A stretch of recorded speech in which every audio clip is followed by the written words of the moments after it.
그 저희가 이제 다음 주 여덟 번째 시간에 우리 불교의 기본 교리에 대해서 제가 한 2시간 동안 이렇게 좀 정리를 할 생각인데, 거기에 앞서서 이제 불교의 역사에 대해서, 또 불교가 뭐 인도 불교, 뭐 중국 불교, 우리나라 불교가 어떻게 이제 다른가, 어떻게 전래돼 왔는가, 우리가 읽고 있는 그 불교의 경전이 어떻게 만들어진 것인가, 이런 거에 대해서 조금 이야기를 해볼까 합니다.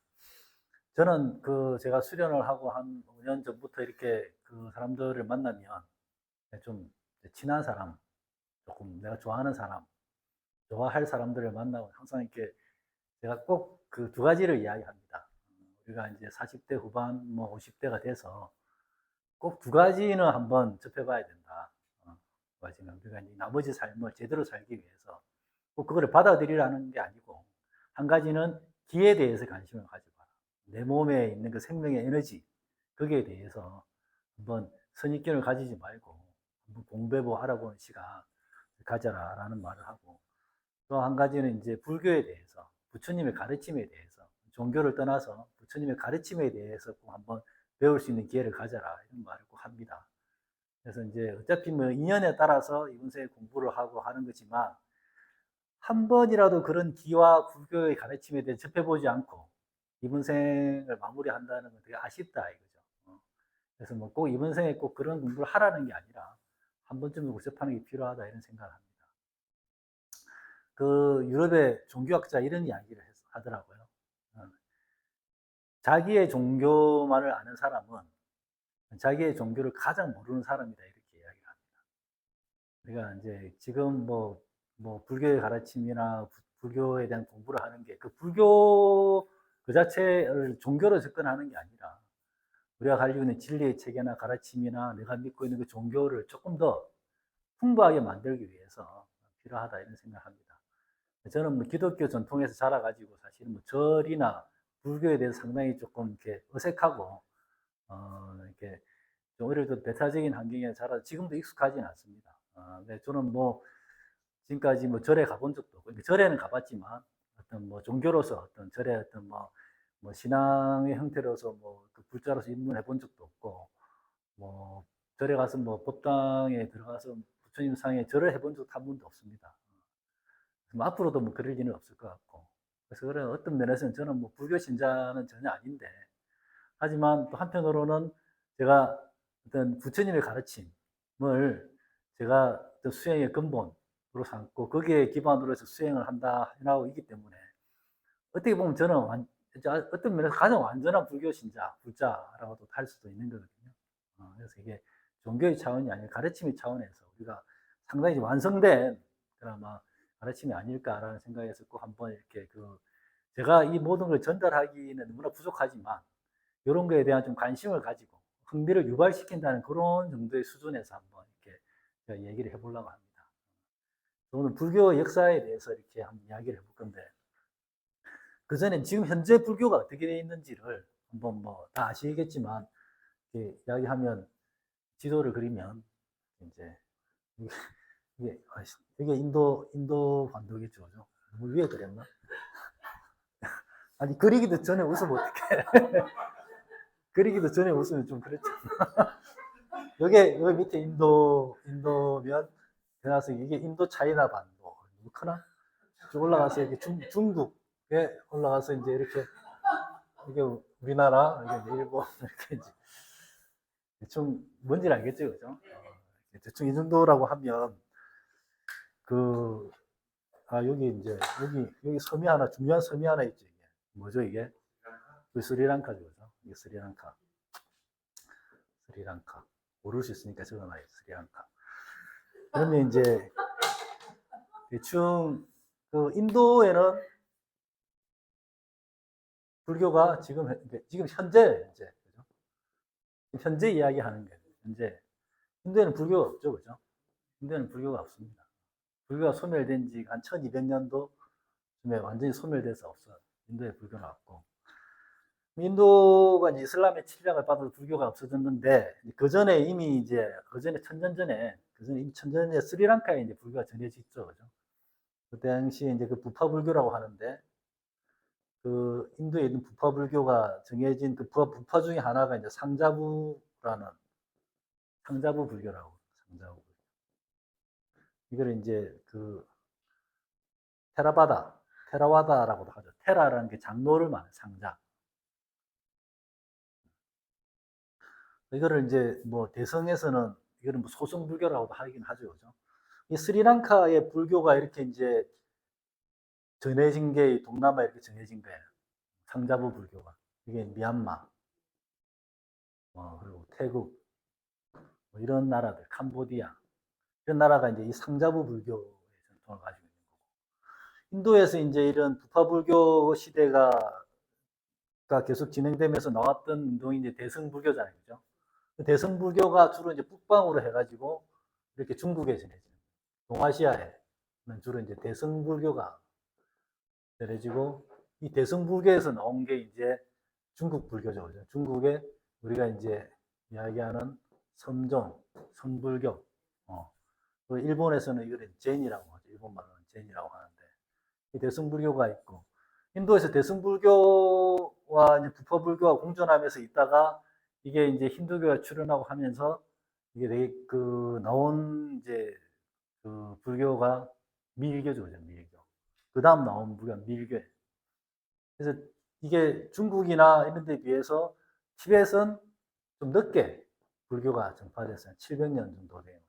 이때 들어간 게 밀교가 들어간 거죠. 여전히 이제 이하고 몽골 이런 데는 이제 밀교가 이제 있고 밀교가 주로 세력을 갖고 있고 그리고 이제 미국 뭐 유럽에는 이제 미국에는 이런 제니 일본식 불교가 들어가서 이제 좀 세력을 갖추고 있었고 미국 사람들은 불교를 제니라고 하죠.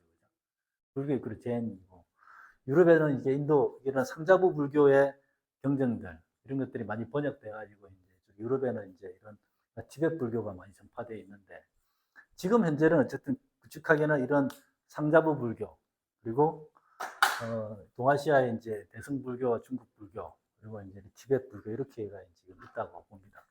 지금 현재 이렇게 되어 있는데 이렇게 불교가 되기까지 그동안 무슨 일이 있었느냐 라는 거를 제가 약 한 50분 동안 아주 간단하지만 이렇게 좀 뭐 키워드 위주로 역사적인 사실을 뭐 일일이 나열하는 거는 뭐 저도 잘 모르고 내가 이제 저희가 뭐 불교를 공부하고 불교에 흥미를 갖는 입장에서 아주 아웃라인을 키워드 위주로 제가 이렇게 간략하게 한번 정리를 해보겠습니다. 예. 인도 불교부터 이야기하자면 저는 이렇게 막 설명하고 강의하는 게 되게 재밌어요.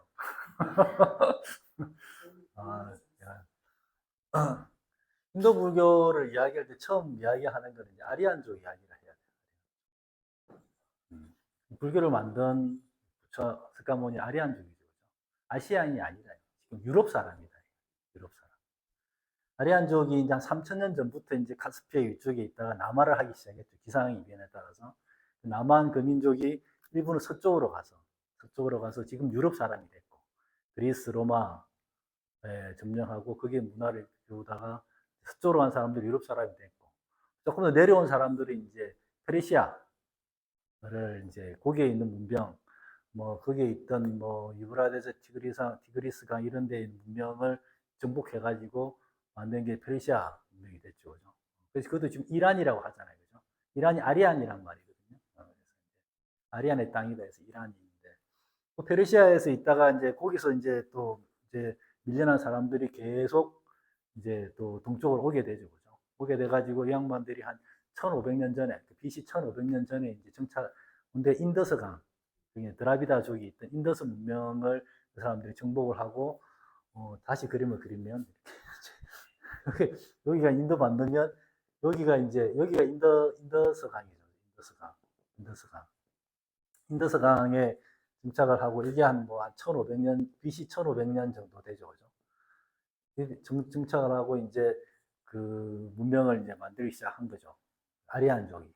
그래서 점차적으로 동진을 해가지고 이제 겐지즈 강까지 온 거죠, 그죠? 여기서 이제 이렇게 이제 아리안족들이 점령을 해서 이제 문화를 만든 거죠. 만든 거고 여기서 이제 결국은 560년, 한 650년, 600년 전에, BC 600년 전에 이제 고다마 시다르타라는 사람이 불교가 만들어졌는데, 재밌는 게 어쨌든 불교라는 종교는 유럽 사람이 만든 거예요. 유럽 사람이 만든 종교가 아시아에서 가장 부흥했다라는 거죠.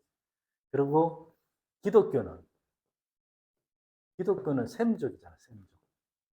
아시안이 만든 종교죠. 이스라엘. 아시안 셈족이 만든 종교는 유럽에서 가장 이제 흥성하고 있고, 상당히 역사의 어떤 역사적인 아이러니다 이런 이야기죠.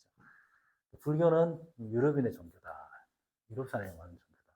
그래서 유럽 사람들이 어떤 그 종교적으로 중세시대 암흑기 때, 기독교가 암흑기 때 천년 동안이나 사회의 전통이 단절돼가지고 철학적인 전통도 단절되고, 그런 단절된 것을 많이 회복할 수 있었던 게 결국 이 아리안족들이 인도에서 불교나 브라만교나 베다 경제 이런 것들에 대한 철학적인 사유가 그대로 남아 있었기 때문에 그걸 그대로 갖고 가서, 왜냐 언어가 같기 때문에, 인종이 같으니까 인도 유럽어족이잖아요, 그죠? 그래서 그거를 한 18세기, 19세기부터 들고 가서 많은 공부를 하게 됐던 거죠. 그래서 그게 이제 유럽의 철학이나 심리학 이런 데도 많은 영향을 끼치게 됐던 거죠, 결국은. 그래서 이제 그런 부분이 이제 한번 이야기를 할 수가 있고, 그래서 이제 그 다음에 이제 이게 그 부분은 타력 종교와 자력 종교. 다시 말하면 이게 이제 브라만 교대 신흥 종교. 아까 겐지스강, 아까 인더스강이나 그 위쪽에 주로 이제 다 아리안족이 지배를 했지만 브라만교가 아주 세력을 떨쳤다고 하면 동쪽으로 올수록 이제 석가가 태어난 그 네팔이나 이쪽으로 이제 브라만의 세력이 많이 약해진 거죠. 약해지고 이제 신흥 상업 무역으로 이제 돈을 벌게 된 신흥 자본가들이 생겨나고, 카스트 제도의 그 두 번째 단계 크사트리아의 계급들이 이제 힘을 얻게 되는 거죠. 브라만교는 그야말로 타력종교죠. 브라만을 믿음으로 해서 그 신앙을 통해서 내가 구원을 얻고 신이 될 수 있는 그런 종교라고 하면 그거 말고 자력으로 깨달음을 얻을 수 있는 그런 종교를, 그런 어떤 그 중심적인 영적인 수행을 하는 사람들이 많이 생겨나기 시작했던 거죠. 그런 사람들이 그 왕족의 또 이제 신흥 그 상업 자본가의 후원을 많이 받고 그런 걸 전문적으로 이제 그 수행을 하고 하는 사람들이 생겨나게 된 거죠. 그 사람들을 이제 우리가 사문이라고 하죠. 그 출가 사문이라는 게 여기서 나온 말이죠. 이게 뭐 시르마나라는 그 이제 인도 말을 이제 한문으로 번역한 건데 음차한 거죠. 근데 여러 출가 사문 중에 이제 부처님이 출가할 당시에 여섯 명 정도의 아주 유명한 출가 사문이 있었다 그래요. 신흥 종교가 있었던 거지. 부처님이 거기를 다 다니면서 이제 수련을 한 거잖아요. 공부를 하다가 결국은 더 이상 여기서는 깨달음을 얻을 수 없다 해서 이제 나와서 수련을 이제 그 수행을 하시다가 깨달았는데, 이 중에 한 명이 이제 그 유명한 자이나교, 니깐다 나타부타라는 그 자이나교의 교주, 그 만든 그분한테 가서도 부처님 이제 수련을 하고 공부를 하고 했던 거죠. 그래서 이런 상태에 있었다라는 거죠. 그래서 이런 신흥 종교 중에 하나로서 불교가 출현을 했다. 자력적인 종교. 내 스스로 깨달음을 수행을 통해서 그런 게 있었다라는 게. 부처님은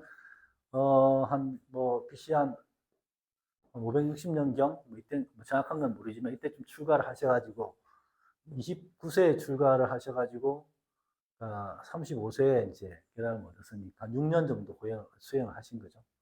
그러다가 이제 80세에 결반을 하셨으니까 한 45년 정도 이제 그 포교 활동을 하신 거고, 불교의 세를 이제 넓히게 됐는데, 불교가 특이한 게 이제 이렇게 교조가 살아있는 동안에 세력이 왕성하게 커진 그 유일한 종교라고 해요.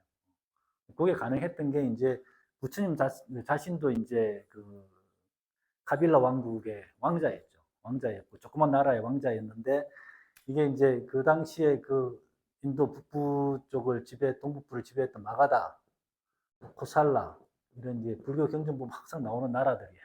이런 나라들이 뭐 중림정사, 기원정사 이런 걸 만들어가지고 부처님한테 이렇게 혼나고 했던 이런 나라의 왕족들의 지원을 되게 많이 받았던 거죠. 그래서 이제 살아생전에 교제를 느낄 수가 있었다.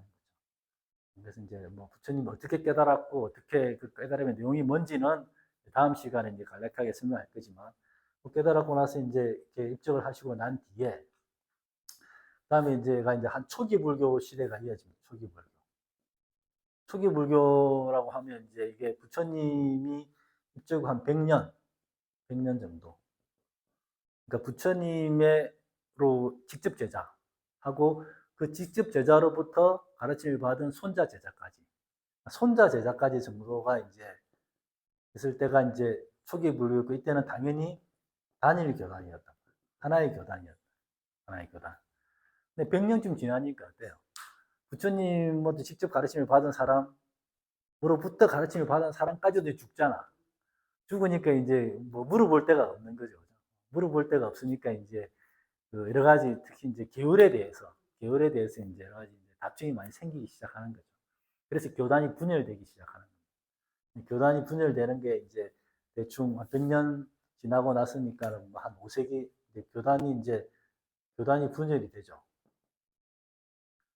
근데 이제 이 당시에 뭐 그 초기 불교가 한 100년 정도 지속이 될 때 그 경전을 이제 그 만든 게 이제 1차 결집이라고 해요.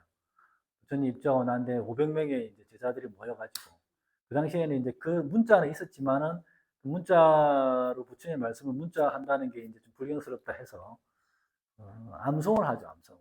그래서 이제 부처님이 돌아가고 나서 또 이제 마하가섭이나 안한존자 이런 사람들이 흑제 제자하고 500명이 모여가지고 이제 교주가 죽었으니까 뭔가 이제 물어볼 데가 없잖아요, 그죠? 그러니까 뭔가 정리를 해야 되잖아요. 그래서 이제 그때 모여서 한 500명이 모여가지고 그 1차 결집이라고 그러는데 이제 경전을 만드는 거야. 경전을 만들 때 이제 그러면 제일 기억이 좋은 젊고 기억이 좋은 안한존자가 나와가지고 이제 이야기를 하는 거예요. 내가 언제 어디서 주님이 어디에 가서 누구를 만날 때 요렇게 말씀하신 걸 내가 들었다. 그래서 이제 모든 경전이 나는 이렇게 들었다. 여시야문으로 시작을 하잖아요. 그렇게 해서 이제 안한존자가 이야기를 하다가 보면 옆에서 누가 나는 다르게 들었는데 또 이렇게 이야기하죠. 그랬나? 그럼 또 이야기하다 보면 또 고치고 또 고친 대로 또 하고 그렇게 해서 이제 한 챕터가 완성이 되는 거죠. 그럼 그걸 다 암송을 하는 거죠. 암송을 해서 뭐 얼마나 시간이 걸렸는지는 모르겠지만 아무튼 그래서 1차 결집을 통해서 1차적인 경전이 완성이 됩니다. 완성이 돼서 이제 거기서 그 단일 교단으로 시작이 되는데 한 100년쯤 지나서 이제 교단이 분열이 되기 시작하죠. 분열되는 이유 중에 이제 큰 이유들이 이런 계율의 문제, 규칙의 문제 이런 것들 뭐 먹는 걸로만 탁발을 받는데 뭐 금이나 돈으로 받아야 되느냐 뭐 이런 것들 여러 가지 이런 부분 오후에 불식을 하는데 먹어야 되나 안 돼야 되나 이런 여러 가지 10개 정도의 어떤 그런 계율을 가지고 이제 다툼을 벌이다가 분열이 되는 거죠. 그래서 이게 이제 상자부와 대중부로 이제 분열이 되는 거예요. 대중부. 상자부는 이제 상당히 보수적인 거죠. 전통적이고 장로들 그리고 이제 부처님의 가르침을 그대로 지키는 대중부는 조금 더 이제 완화시켜갖고 이제 조금 더 현실에 맞게 계율을 바꾸는 이런 식으로 분열이 되죠. 교단이 분열이 된 상태에서 이제 이런 분열이 되기 시작하는 걸 이거를 부파불교라고 해요. 부파불교.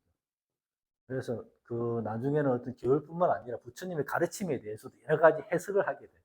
해석을 하게 돼서 그, 그 부처님의 가르침을 법이라고 해요. 달마. 그래서 이제 이게 아비달마라는 그 about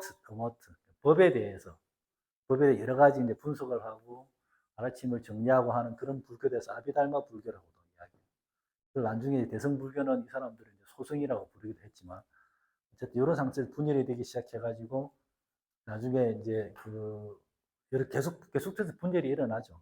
중간에 이제 한 300년, BC 300년 경에, 260년 경에 이제 되게 유명한 사람이 한 명 나오죠. 인도 전역을 통일하고 마우리아 왕족의 그 왕이었던 아소카 왕이 이제 인도 전역을 통일을 하고 불교를 이제 국교로 삼고 이제 불교를 완전 전파를 하는 거죠. 이때 이제 스리랑카로 이제 그 불교가 이때 전파가 된다고 그래요. 인도 전역에 불교가 전파되고 서역까지 전파가 되고 이렇게 한다. 여기서 이제 요때 분열이 됐을 때를 2차 결집이라고 그러고 이제 아소카 왕이 결집을 하려면 돈이 필요하잖아요. 장소가 필요하고 많은 사람이 모여서 먹어야 되고 하니까 야스카마의 후연에 따라서 3차 결집이 일어나서 여러 가지 경전들을 다시 정리하고 하는 이런 게 일어나기 시작. 기본적으로 이때 불교들은 부파불교라고 하는 불교는 지배층의 불교인 거죠. 지배층의 불교이고 이제 그 왕권이 받침되는 불교인 거고. 그러니까 거의 뭐 이제 불성녀들이 아무것도 안 하는 거죠. 공부만 하는 거죠. 공부만 하는 거고, 그러니까 민중하고 유리된 그런 불교이고 상당히 이제 결국은 아비달마라는 표현에서도 나오지만 영어하고 되게 비슷합니다. 그러니까 라틴의 히라버하고 이제 이빨리아나 일본말이 그 범어가 비슷하기 때문에 아비는 이제 영어로 about라요. 뭐뭐에 대하여, 달마에 대하여, 법에 대해 계속 분석하는 이런 식으로 아주 교학적으로 흐르는 거죠. 그러니까 뭐 어떤 기본적으로 부처님의 가르침과 많이 이제 괴리가 되기 시작하는 거죠. 그렇게 해서 이제 등장하는 게 등장하는 운동이 이제 뭡니까? 그다음 나오는 게 대승 불교 운동이 나옵니다. 대승 불교라는 거는 이제 이 대승 성자가 무슨 성자인지 아시죠, 그죠? 예, 수레 성자, 수레. 이게 이제 마하야나 큰 수레다 이런 말이에요. 그러니까 이제 우리는 큰 수레다 이거지.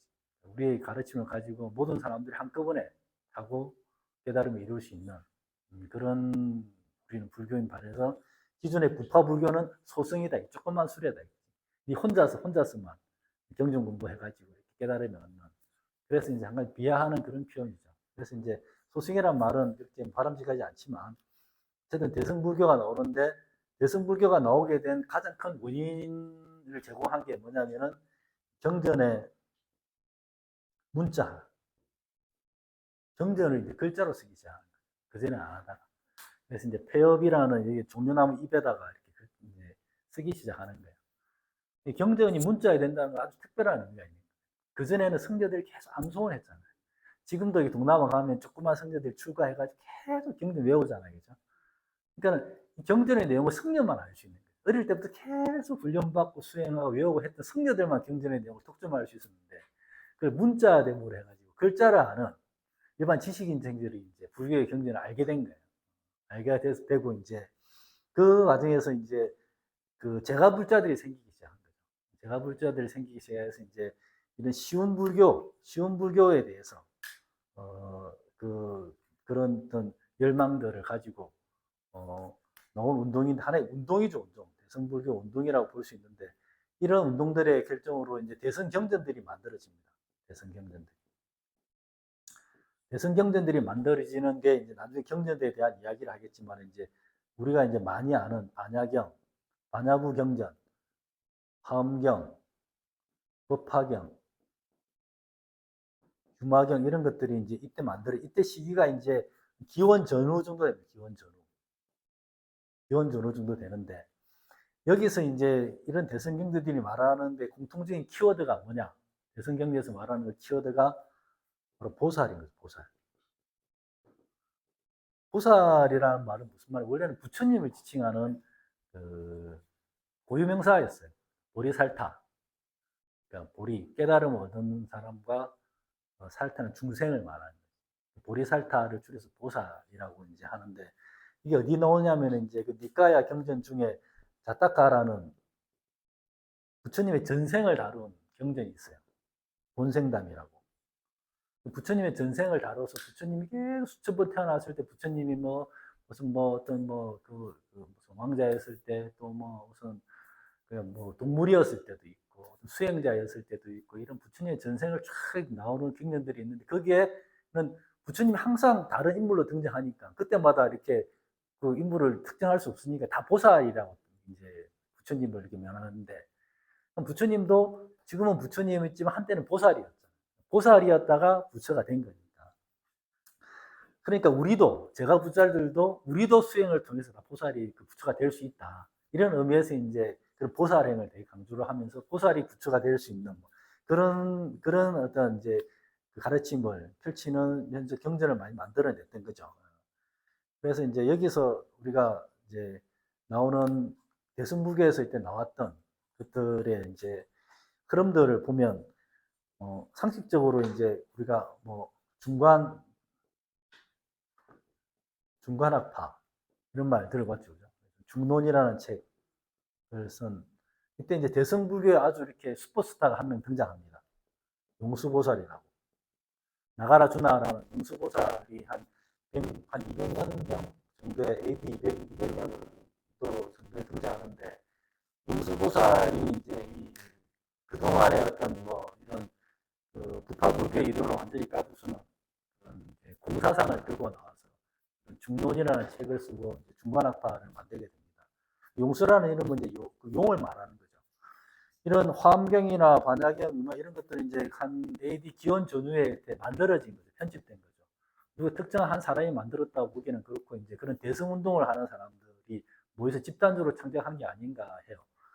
그런데 이제 뭔가 하여튼 그런데 근위를 만들어줘야 되잖아요. 기존의 어떤 부파불교의 그런 초기 경전들은 계속 암송을 해서 그게 전성되어 왔는데 이거는 그게 없으니까 그러니까 이제 용수가 이제 그런 제 부처님 한생이다라고 이야기를 하고 그때는 부처님 살아생전 때는 공개하면 사람들이 이해할 수 없었던 깨달음의 수준이 낮기 때문에 할 수 없었기 때문에 지금 용수가 뭐 용왕에 맡겨놓은 부처님의 경전을 갖고 왔다 이런 식으로 이야기를 만들어내 가지고 경전의 정당성을 부여하게 되죠.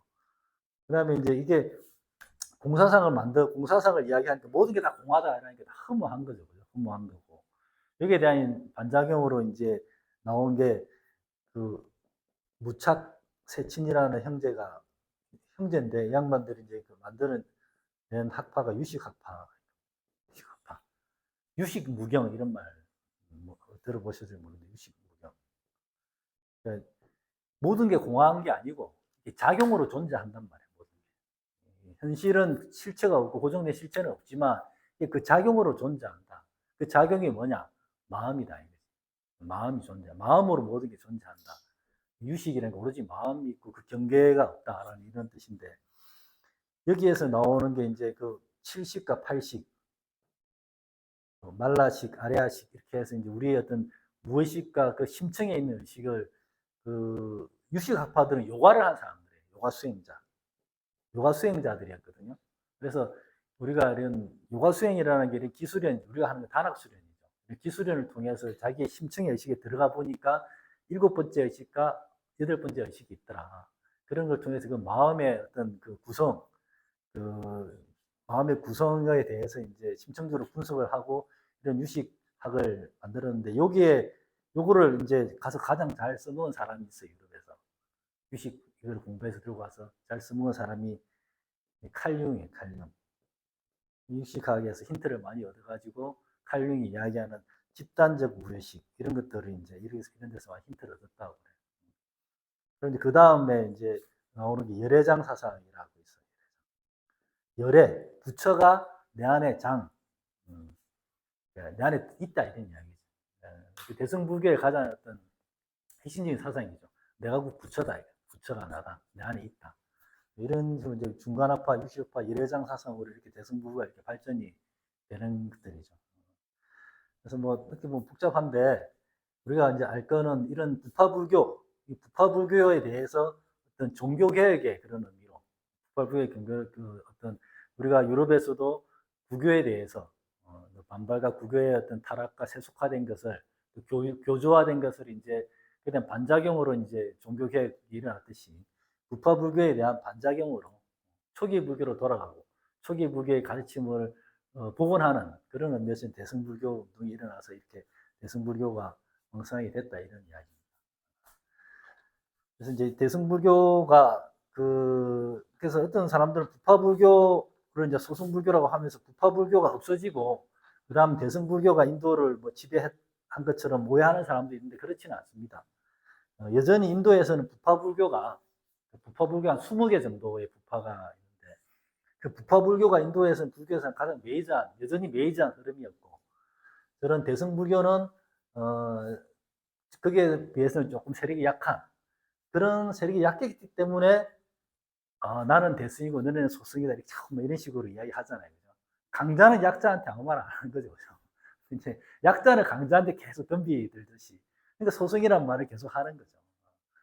근데 뭐 북파불교는 대승불교가 사실 뭐 깜도 안 되니까 면에서 물론 큰 세력이긴 했지만 자기들이 왜냐하면 대승불교는 그런 아니 그 북파불교들은 저기 그런 뭐야 왕권이나 귀족들의 또 상업 자본가들의 후원을 받고 있었기 때문에 훨씬 더 이제 안정적이었죠. 그리고 더 이제 엘리트들이었고 그래서 이제 그랬었는데 이게 결국은 여기서 이제 그 대승불교나 북파불교가 아주 블랙홀처럼 한 가지로 흡수가 됩니다. 밀교로 빠져들게 되는 거죠. 대승불교나 소승불교가. 대승이든 소승이든 간에. 왜 이런 일이 일어나느냐. 그 전에, 그 전에 이제 이게 어떤 일이 있었냐면 힌두교가 등장하는 거예요. 힌두교라는 거는 이제 원래는 없었던 종교죠. 브라만교는 있었지만 힌두라는 말은 인도라는 뜻이거든요. 근데 이제 이 대승불교가 워낙 세력을 펼쳐나가고 민중 속으로 들어가고 쉬운 불교가 되니까 그걸 보고 브라만교가 업데이트된 거예요. 브라만교가 대승불교를 벤치마킹 해가지고 만든 게 힌두교거든요. 그래서 힌두교가 세력을 떨치기 시작하면서부터 이제 민중들이 힌두교에 되게 다가가게 되는 거죠. 또 그렇게 된 이유가 불교는 자본가, 왕족들이나 귀족들, 상업 자본으로 상업으로 돈을 번 그런 귀족들이나 왕족들이 후원을 한 거고 힌두교는 그냥 일반 민중들이 믿었던 종교잖아요. 농업을 하던. 근데 어떤 일이 생기느냐 하면은 이제 이슬람이 이제 일어나면서 서역으로 무역하는 통로가 막혀버리는 거죠. 그러니까 이런 상업 자본가들이 이제 몰락하게 되는 거고 불교의 어떤 아주 든든한 후원자들이 세력을 잃게 되는 거죠. 불교도 이제 대해서 후원자가 얻게 되니까 이런 힌두교화 되는 거죠. 그래서 여기서 이제 나오는 게 인도에서 이제 불교가 소멸한 원인이 여기서부터 출발을 하게 되는 거예요. 밀교라는 거는 이제 밀교에 대해서 좀 설명하면 밀교는 이제 그야말로 아주 쉬운 불교가 되는 거죠. 아주 쉬운 불교. 그러니까 대승불교가 부파불교에 대한 반작용으로 등장한 거라고 하면 밀교는 대승불교에 대한 반작용으로 등장하게 된 거죠. 대승불교도 계속 교학적으로 흐르고 가르침이 이제 가르침 위주로 가게 되니까 나중에 대승불교도 이제 너무 어려워지게 되는 거지 불교 자체가. 그러니까 이제 힌두교는 되게 쉬운 불교에 대한 이제 그런 수요가 많아지게 된 거죠. 밀교를 이제 금강성이라고 그래요. 금강이라는 건 다이아몬드잖아요. 다이아몬드. 성은 술의 성자잖아요. 작은 수레, 큰 수레도 아니고 우리는 다이아몬드로 만든 수레다 이런 이야기죠. 확실한 수레다. 확실한 수레. 그래서 밀교의 핵심은 뭐야? 즉신성불이야. 그러니까 뭐 삼아성 직업을 이렇게 태어나야지 성불할 수 있다고 하는데 그 세월이 말고 지금 당장 이번 생에서 성불할 수 있다. 쉽게. 그래서 이제 주문을 외우고 만다라 뭐 여러 가지 를 하잖아요. 그죠? 그게 이제 뭐 배우고 하는 것들이 아니에요. 만다라라는 게 이제 계속 그런 공덕을 쌓는 게 한 생에서 다 쌓을 수 있기 위해서 상당히 재미난 발상들을 많이 하는 거죠. 3,000배 하려면 3,000번을 해야 되잖아요. 근데 힘들잖아요. 그럼 불상을 3,000개를 만드는 거예요. 불상을 1,000개를 만들어가지고 한 번 전하면 1,000배잖아. 세 번 전하면 3,000배. 실제로 그렇게 하는 거예요. 그럼 계속 저라면 이제 삼화성직업을 안 태어나더라도 영세에 승부를 할 수 있는 거예요. 그리고 이제 경전을 많이 읽어야지 승부를 하잖아요. 그죠? 글자도 잘 모르고 경전 너무 힘들잖아. 그러면 티벳 같은 데 보면 이렇게 막 돌리는 거 봤어요? 뭐 약간 돌리는 거. 그 안에 뭐가 들어있냐? 그 안에 다란이가 들어있는 불경이 들어가 있는 거예요. 그래서 한 번 돌리면 한 번이 되는 거예요. 그래서 이거는 계속 돌리는 거예요. 근데 돌릴 때 그 왼쪽에서 오른쪽으로 돌려야 돼. 글자를 왼쪽 오른쪽으로 쓰자 그죠? 이래야지 한 번 읽는 거지. 오른쪽으로 돌리면 읽는 게 아니까 까먹는 거니까 이게 중요한 건 왼쪽으로 돌리고 만다라 같은 걸 만들어 가지고 그러니까 이제 계속 공량을 해야 되잖아요. 공량을 해야 되는데 이제 실제 공량이 힘드니까 만다라의 모든 거를 해도 그리고 달도 그리고 뭐 온갖 뭐 좋은 거는 다 그려가지고 바치는 거예요. 온갖 공량을 다 하는 거지. 그런 식으로 이제 어떤 어떻게 보면 되게 재미지만은 그게 자기의 마음이 들어가면 성불할 수 있다 이렇게 보는 거죠. 그래서 이제 밀교가 그 불교 자체가 이제 밀교로 바뀌고 기존의 불교도 힌두교로 바뀌고 막 이런 식으로 되는 거죠.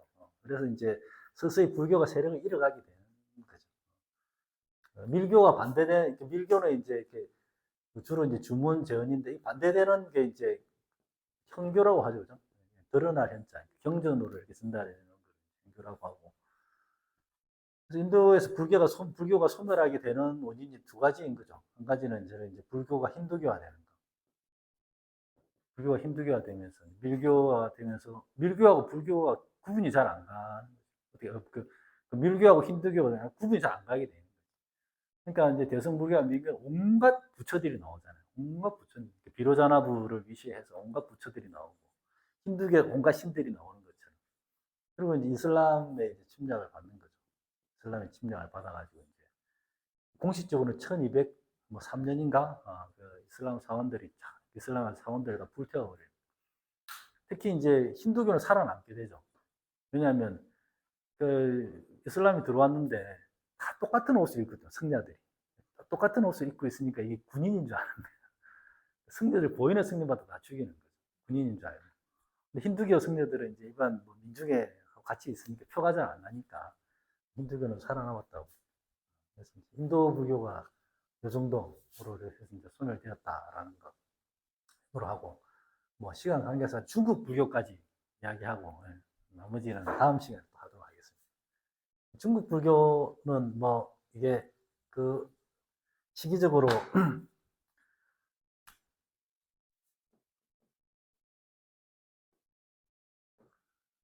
중국 불교는 한 AD 한 1세기부터 한 10세기 정도 이때까지 이제 되게 그 중국에서 좀 이렇게 발전을 한 거죠. 들어와 가지고 이렇게 할 수 있었던 게 뭐냐, 이때 시대가 어떤 시대였냐면 56국 알죠, 그죠? 56국 5개 오랑캐가 뭐 16개 나라를 만들고, 그 다음에는 이제 위진남북조 시대, 그 다음에 이제 수당 뭐 이 정도인데 아주 중국이 아주 혼란기죠, 그죠? 혼란기란 말이에요. 혼란기니까 뭐가 필요해요?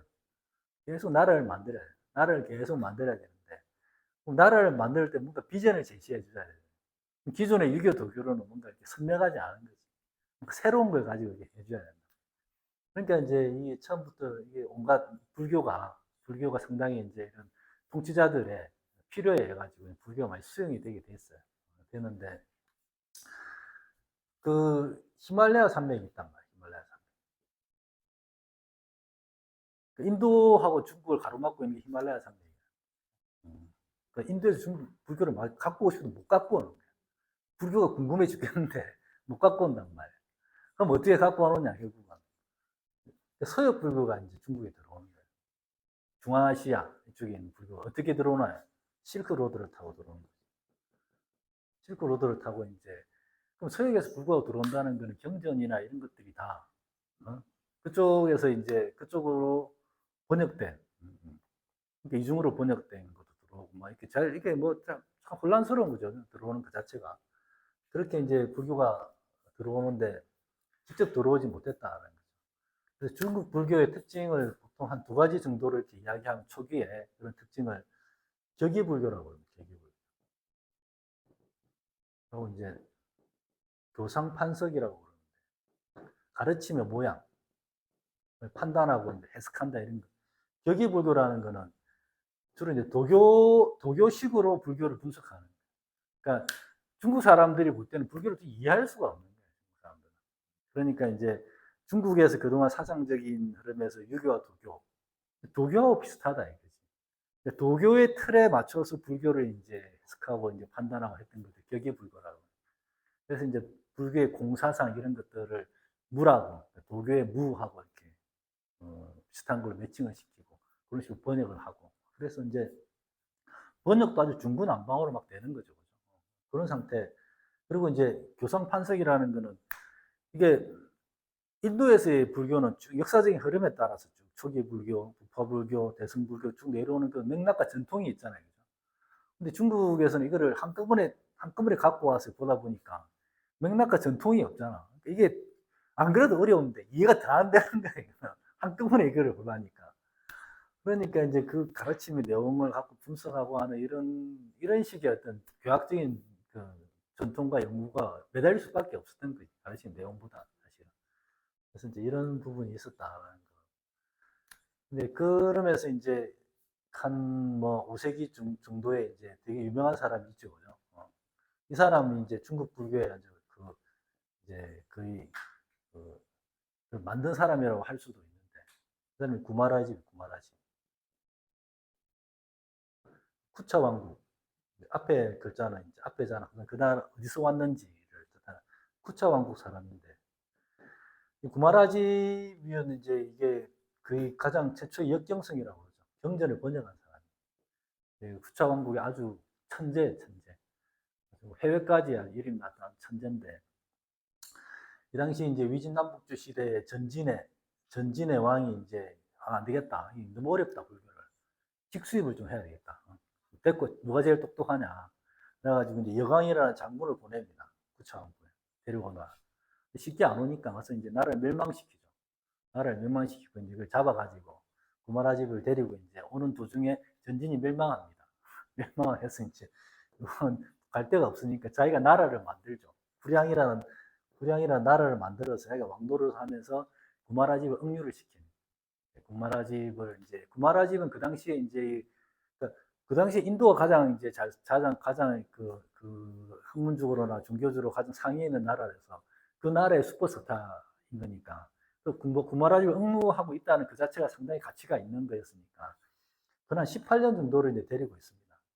이 기간 동안 이제 구마라집 중국말을 공부하게 되는 거죠. 중국어를 공부하게 되고 그 사이에 여러 가지 일들이 많이 있었죠. 구마라집을 파괴를 시키고 여자를 계속 들여다보고 여자를 집어넣으면 또 구마라집이 이제 파괴를 하면 안 되니까 내 보내면 바로 여자 또 죽이고 이런 식으로 해서 계속 결국은 구마라집을 파괴를 시키고 뭐 이렇게 해서 이제 그런데 근데 이 전진에 이제 멸망 난 다음에 이제 그 후에 그 다음 나라가 생기죠. 후진이 생겨가지고 다시 이제 구마라집 데려와야 되겠다 해서 유가이 나라를 멸망시키고 이제 데려오는 게 한 18년 정도 걸린 거죠. 구마라집이 이제 이 모든 경전을 다 갖고 와서 이제 번역을 합니다. 그래서 이제 이 구마라집이 그 이제 중국 불교 제대로 된 불교 시작이라고 하고 구마라집이 번역한 번역을 구역이라고 해요. 구역. 그래서 그 다음에 이제 한 7세기 정도에 또 한 명의 이제 슈퍼스타가 있는 거죠.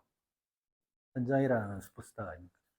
인도에 가서는 십몇 년 동안 이제 12년, 18년인가 모든 경전을 들고 와서 또 이제 번역을 합니다. 현장이 번역한 번역을 신역이라고 해요. 우리가 이제 보는 이제 중국어로 번역된 불경들은 대부분 이 두 가지 중에 하나인 경우가 되게 많습니다. 근데 되게 재밌는 게 인도 사람이 중국말을 배워서 번역한 거하고 중국 사람이 인도말을 배워가지고 번역을 한 거예요. 이 두 가지의 그 뉘앙스들이 차이가 상당히 많은 거죠. 반야신경이라는 것도 뭐 보면 그 단어들이나 이런 것들이 조금씩 달라요. 그 구마라지 입장에서는 이거를 잘 모르는 사람들 최대한 뭔가 이렇게 알려줘야 되겠다. 라는 생각에서 이렇게 번역을 했다고 하면 현장의 입장에서는 이제 공부를 한 사람으로서 좀 더 심도 있게 또 자기 나라 말로도 번역한 게 있고 해서 이 두 가지가 이제 번역이 되고 하면서 이제 중국에서는 제대로 되는 이제 중국 불교가 생기는데 그게 이제 그거를 교종이라고 하죠. 교종. 중국의 이제 뭐죠 이게 경전을 가지고 경전의 가르침으로 교단을 만드는 거죠. 그래서 가장 대표적인 교종들이 만들어지기 시작하는 거죠. 그게 천태종하고 화엄종이 만들어지기 시작합니다. 천태종이 이제 그는 법화경이죠. 모범연화경, 법화경을 이제 소위경전으로 하고 화엄종은 이제 화엄경을 경전으로 하는 이런 교정이 만들어지는 거죠. 근데 이제 이런 그 중국의 뭐 불교 자체도 당연히 왕권의 후원을 받고 귀족들의 후원을 받는 지배층의 종교인 거죠. 그죠? 일반 민중들은 한자를 모르니까 불교에 접할 수가 없는 거죠. 거기에서 이제 이게 대한 반작용으로 나온 게 이제 그 선불교죠. 선종. 우리가 이제 지금 아시아 불교의 대세가 된 선종, 선종이 나오는데 이게 그 디아나 원래는 다니라고 번역했을 거예요. 오늘 인도말로는 디아나니까 단냐 뭐 이렇게 식으로 했다가 뭔가 이렇게 좀 신성스러운 글자를 다 새로 만든 거죠. 선으로 발음을. 이렇게 해서 선나 하다가 선이 됐는데, 이게 이제, 이게 만들어진 게 이게 이제 양무제, 달마가, 중인도에서 온 달마가 이제 일대 조사라고 하죠. 그죠? 달마가 이제 양나라, 양무제한테 이제 한 560년 이때 정도쯤에 이제 인도에서 와서 이제 양무제가 그 당시에 중국에서 가장 불교를 장려하고 중흥시키던 왕이었어요. 그러니까 인도에 유명한 승려가 온다니까 양무제가 이제 불려가지고 이제 뭔가 되게 칭찬을 받고 싶은 거지. 자기가 승려들한테 구원도 많이 하고 절도 많이 짓고 하니까 달마한테 이제 인도에서 가장 엘리트 승려가 왔으니까 내가 이런 식으로 잘하는데 나의 공덕이 얼마나 크냐 이렇게 물어보니까 달마가 무라고 이야기. 공덕이 하나도 없다. 웃기고 있네. 왜 이렇게 이야기하는 거죠. 그러니까 이제 되게 화가 났던 거지, 양무제는. 그러니까 이제 달마가 한 거는 이제 그런 공덕을 물어보는 네 그런 마음 자체로 하는 보시는 아무런 의미가 없다. 공덕을 못 쌓는다. 우리 불교에서 말하는 무주상 보시라고 하죠. 그죠? 보시하는 그 마음조차 없는 그 마음으로 해야 된다. 이렇게 했는데 양무제는 되게 이제 빈정이 상하는 거지. 그래서 이제 달마를 해치려고 하죠. 이제 달마가 이제 도망을 가는 북쪽으로. 우리가 달마들을 보면 이제 달마가 이렇게 갈대를 타고 강을 건너는 그림이 있잖아요. 그 양무제한테 도망가는 거예요. 이렇게. 북쪽으로 가서 소림사에 가서 이제 9년 면벽을 하죠. 면벽을 해서 그래서 이제 중국 선종을 만들어내는 거죠. 아주 이제 그때는 미미한 거죠. 그죠? 그러니까 인도에서 온 승려가 소림사에서 9년 동안 면벽하면서 이제 그걸 만들어내는데 그 다음에 이제 이게 이제 뭐 지금 일대조사라고 하죠. 달마를 일대조사라고. 그 다음에 이제 해가라고 이제 해가. 이게 이제 달마한테 가서 이제 팔을 잘랐다는 사람이잖아요. 눈밭에서. 그리고 이제 달마한테 가서 이렇게 내 마음이 너무 괴롭다. 어떻게 하면 되느냐. 그러니까 달마가 네 마음을 갖고 와봐라. 내가 괴로움 없애줄게. 그러니까 마음이 어디 있는지 모르겠는데 그러니까 괴로움이 없어졌다. 뭐 이런 소문답이 있잖아요. 그죠?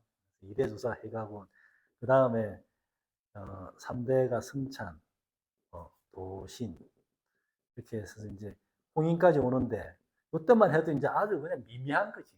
자기들끼리 지금 지나놨고 보니까 1대, 2대, 3대, 4대 하는 거지. 이때까지는 사실은 뭐 선종의 역사라고 할 게 별로 없었죠. 조그만 절에서 이제 자기들끼리 그냥 이렇게 뭐 이상한 형태의 이제 교종이 아닌 새로운 형태의 불교도 수행을 하는 그런 데였는데 이제 도신 홍인부터 와서 조금 세력이 커졌다고 해요. 그래서 도신 홍인 때 이제 금강경을 이제 경전으로, 소위 경전으로 하고 이제 그런 걸 시작을 했는데, 홍인이 이제 5대죠, 그죠? 5대에서 이제 이때 이제 중국 선종의 슈퍼스타 이때 나오는 거죠. 6대에서 이제 신수하고 해능이라는 이제 이 사람이 나오는데, 신수는 이제 초엘리트죠, 그 당시에.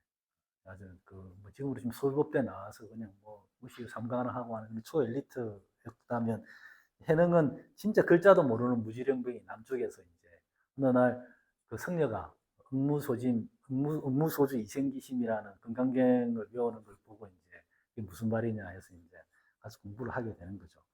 했는데 이제 결국은 가서 마지막 이제 어떤 보도송 같은 걸 짓는데 신수가 지었던 것보다 해능이 지었던 그 개송이 이제 홍인이 그걸 인정해주게 되죠. 인정해줘서 이제 가사와 바루를 이제 해능한테 주죠. 부계자로. 그러니까 당연히 모든 사람들이 다 신수가 되는 줄 알았는데 부계자가 해능한테 주니까 신수의 제자들이 추종자들이 이제 해능을 해치려고 하니까 해능이 그걸 들고 도망을 가죠. 도망을 가서 남쪽으로 내려와서 이제 남종선이 만들어지고 신수는 이제 북전선의 조사가 되는 거죠. 그렇게 해서 이제 이 해능이 이제 수련했던 산 이름이 조계산인데, 그래서 이제 우리나라 조계종이 이제 여기서 이제 일대조사라고 하죠, 해능은. 해능의 어록을 쓴 책이 육조단경이죠, 육조단경. 육조단경이 이제 경전이 아닌, 부처님의 말씀이 아닌데도 불구하고 이제 경자가 들어가 있는 거죠.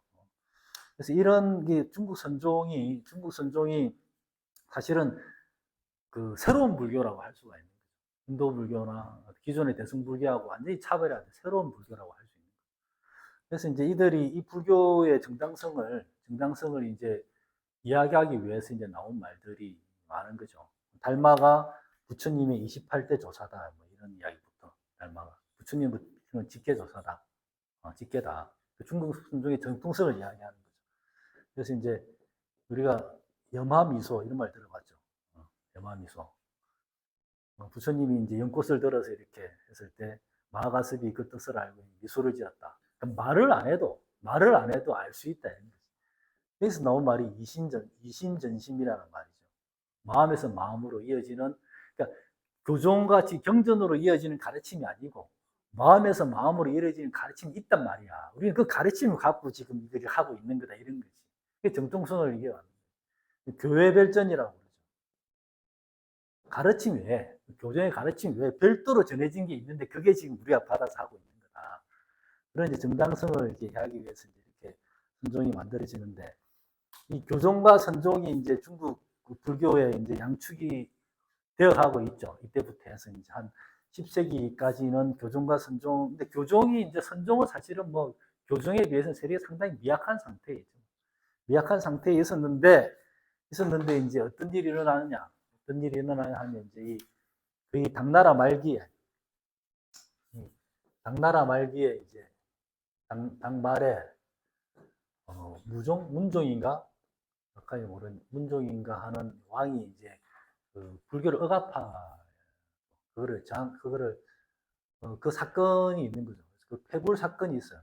불교를 탄압하는 정확한 명칭을 제가 기억이 잘 안 나는데, 그래서 한 뭐 28만 명에 달하는 성녀를 강제로 한속을 시키고 불교를 완전히 탄압을 시켜요. 근데 불교 완전히 탄압을 시키는데 거기서 이제 타격을 받는 거는 교종이 타격을 받는 거죠. 왜냐면 교종은 기득권의 종교니까. 그리고 이제 왕권의 후원을 받는 교단이었고, 근데 왕권이 그 후원을 풀어버리고 환속을 시켜버리니까는 교종은 거기서 완전히 이제 무너지게 되는 거고, 선종은 이제 거기에 비해서는 되게 자생력을 가지고 있는 조직들이었단 말이에요. 어차피 후원을 못 받으니까 자기들끼리 이렇게 농사짓고 하면서 이렇게 수행을 하는 그런 종단이었기 때문에 선종은 피해를 덜 받게 되는 거죠. 여기서 이제 교종과 선종의 역전이 일어난다고 해요. 그래서 중국 불교의 이제 교종이 약해지고 이제 선종의 세력이 올라가는데 그 상태에서 이제 지속이 많이 되고 있어요.